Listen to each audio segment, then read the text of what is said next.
Welcome, everybody. John Zager. I believe this is number 8 in the series that I'm doing on self healing. And it's been about a week since we did the last one.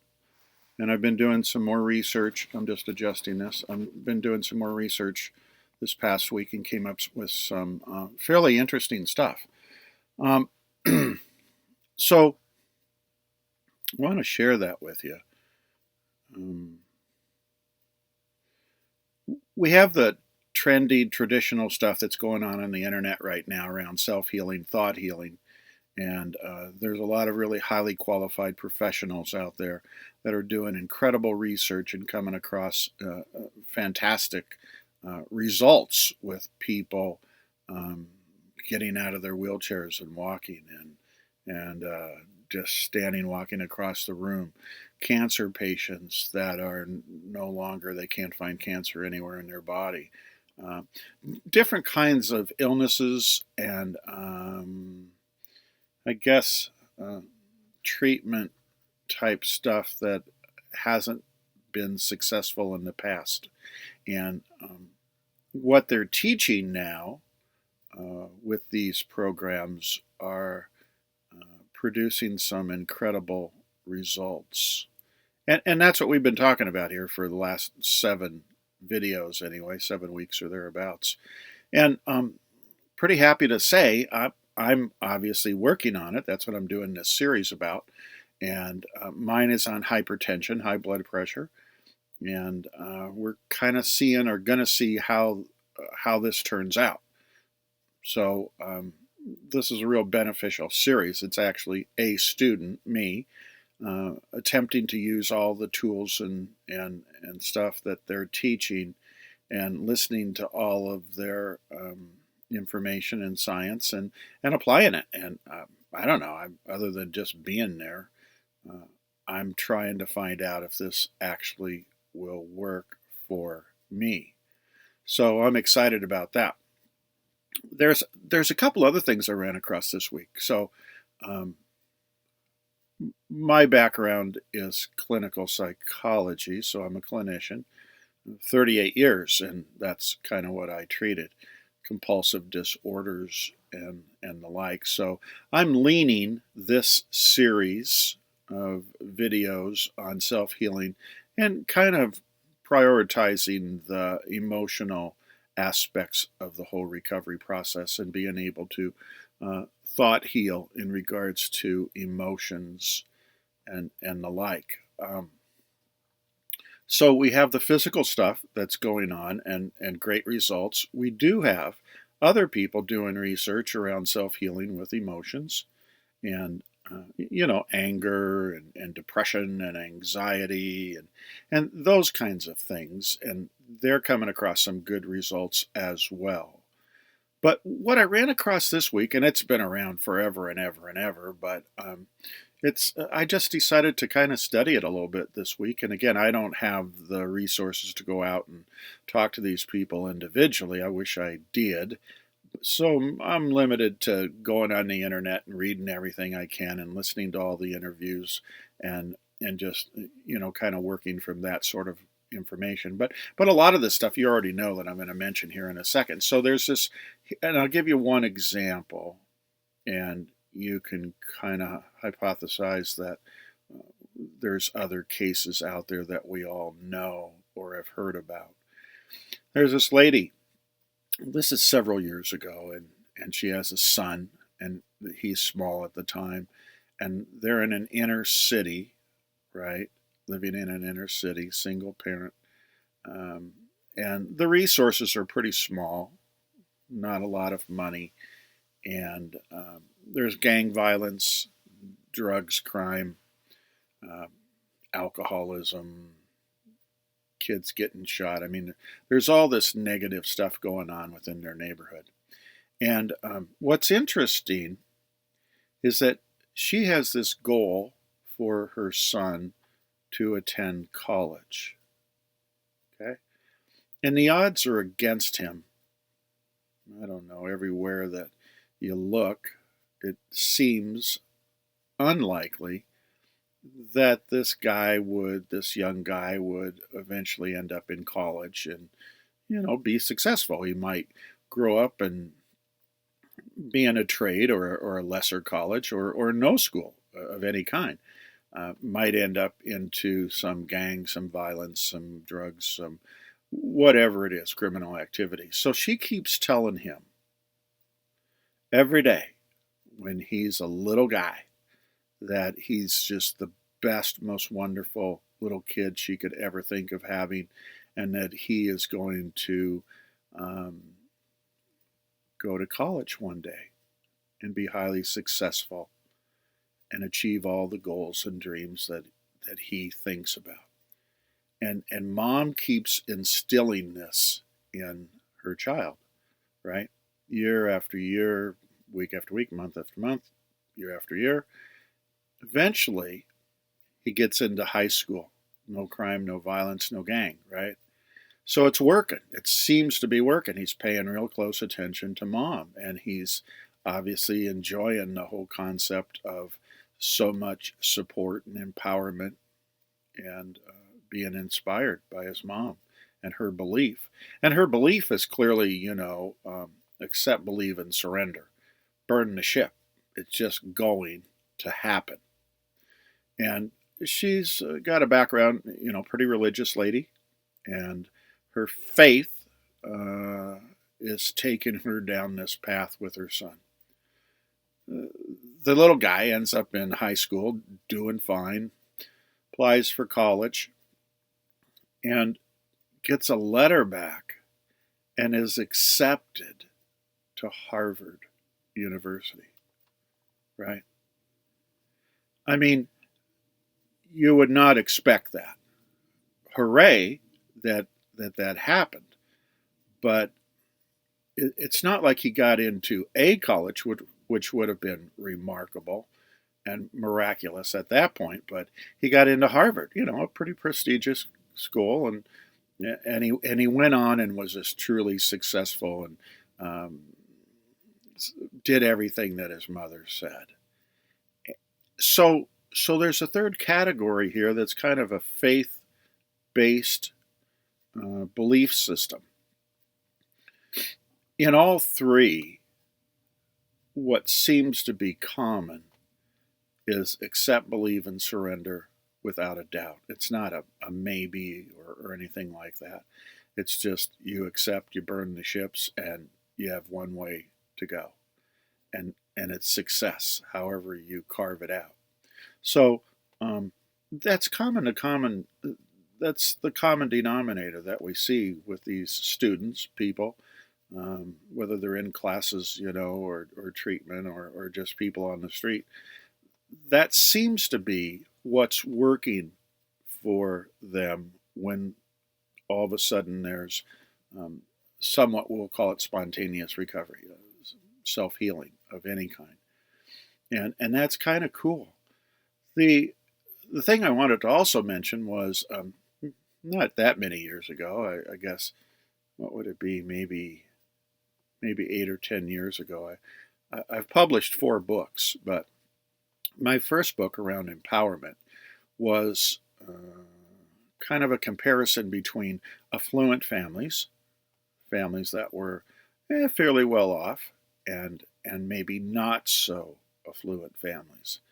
And the comparison that I make is that it's kind of interesting. The the kids that grew up in those families were constantly being told they are successful, um, they have huge amounts of confidence, they can succeed at anything they try, um, they're they're very good socially, um, they're smart, they're athletic, and where I went to school, it was an all boys prep school, so I talked to these kids all the time for 4 years, and I kind of figured out that they were getting empowered all the time by their families. And when they show up in, this is high school now, when they showed up in high school, um, boy, they were outstanding athletes. They were at ease speaking in front of crowds. They had great social presence. They were educated and very smart and got good grades. Um, they just had confidence. And they had a belief system that, except believe and surrender, they didn't know it at the time. What do you mean I won't make it? What do you mean I'm not successful? What do you mean this can't occur? Um, Subconsciously that's what they were thinking because that's what they've been instilled with us, as opposed to people that maybe not from such affluent families may not have gotten as much support, encouragement, empowerment, accolades, and that maybe some of their faults or I guess, concerns, the parents might have expressed to these kids. So when they came to college, you could clearly see a difference. They were okay in sports. They were okay maybe learning how to speak in front of people and gaining some confidence and socially gaining some confidence. Grades were, middle of the road kind of thing. But the comparison I make in that book around empowerment is that what your family instills in you when your personality is being formed early on, of course, may have some influence on if you succeed or not. And we can take it even one step further around self-healing. Now, those people, now let's think about this for a second. Those people are not growing up in, survival. They have the stress hormones. The maybe not so affluent kids are growing up in a home where there's stress hormones going on. They're trying to survive. They're trying to maintain kind of idea. Whereas, the more affluent kids and this is just particular to this high school that I went to and the people that I talked to for 4 years and stuff, they had health hormones firing off every day. They didn't have the adrenaline going off. They weren't. It wasn't fight or flight for them. The cortisol, which goes on even longer than the adrenaline, it wasn't being fired off. And they had just healthy things, dopamine, serotonin, just all the stuff that brings them back and makes them more excited about doing what they're doing and living the life that they're living. So it's kind of an interesting thing when we look at self-healing now, or thought healing, and how much of it is actually the result of where we came from. And where we've been taking this series for the past 7-8 weeks has been its environment. It's not genetics, right? Your mom or dad had diabetes or something doesn't mean you're going to get diabetes. Your mom or dad that's very supportive and the home is very supportive and they're encouraging and they're inspiring and they're empowering. That's environmental kinds of things and that's passed on. And we're seeing, I am, through my research, so I have to be very specific here, but what I'm seeing is that, the personalities of the people that are successfully self-healing in a variety of different things, physical, emotional, or in what we're learning now, kind of a spiritual, faith-oriented kind of thing. Gosh darn, they're getting rid of their diseases, their trauma, their diagnosis, kind of idea. And they're learning the other side of the coin for the people that maybe came from families that were not so supportive, right? They're learning how to, and we've talked about this quite a bit, how to take apart some of the old thoughts and the old personality, the subconscious, and erase them, so to speak, and we're putting in new thoughts and positive and encouraging, inspiring, empowering thoughts, so that we're firing off the health hormones. Very important information there. I just talked about, just very important. What it says is, I don't care who you are right now today. I do care about what you're thinking and what you've got in the past and what needs to be replaced with maybe more healthy stuff. If you came from an environment that maybe was not so healthy, you were throwing off the survival kinds of hormones. Therefore, your immune system was getting weaker and weaker and weaker. And sooner or later, disease was going to find you, or is going to find you if you haven't had it happen yet. So we really want to, and hopefully in the next video that I do, we're going to take a little harder look at what do you have going on and how do we change that? What's going on in your thought process and how do we change that? How do we get you from survival to creativity, being creative? When you're in survival, you can't be creative. And how can you find success when you're trying to survive from day to day, right? Okay, so anyway, that's the information part for today's video. The other part is that I always do a progress report about how I'm doing. My progress report is that a couple weeks ago, I dropped 10 points and 10 points on the top and bottom, systolic and diastolic, and that was great. I was really excited about it. And then all of a sudden it kind of went back up. I went off of medication for a little while, so it might have spiked some.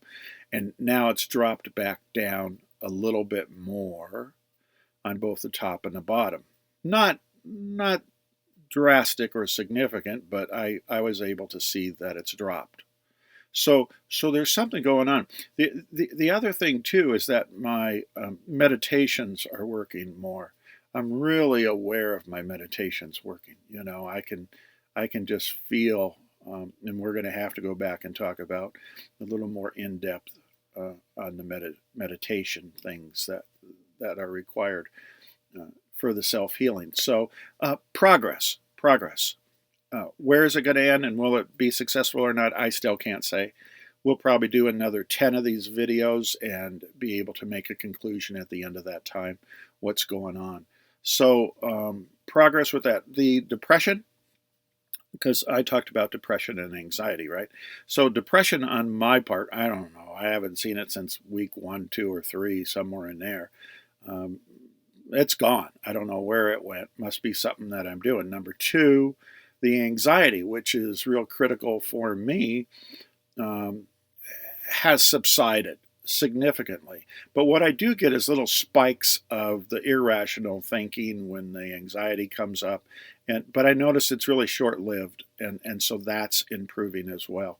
So a lot of the stuff, some of the stuff that I'm doing is making a significant difference that I wasn't exactly looking directly at, but now as I can stand back and look at it, it seems to be making progress. So encouragement for all of us, because all of this, there's stuff you can take away with, and hopefully we'll be able to apply this to other kinds of stuff later on down the road.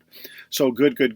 I got 1 more minute to go and then I have to get off. But if you need somebody to come and talk, do a lecture, short in-service workshop, seminar, get a hold of me, jzegar@gmail.com, jzegar@gmail.com. Be happy to make that happen. And again, I really would like to do that, and hopefully you will. I'm self-supporting. Thank you for everybody who's been sending some nickels and dimes in.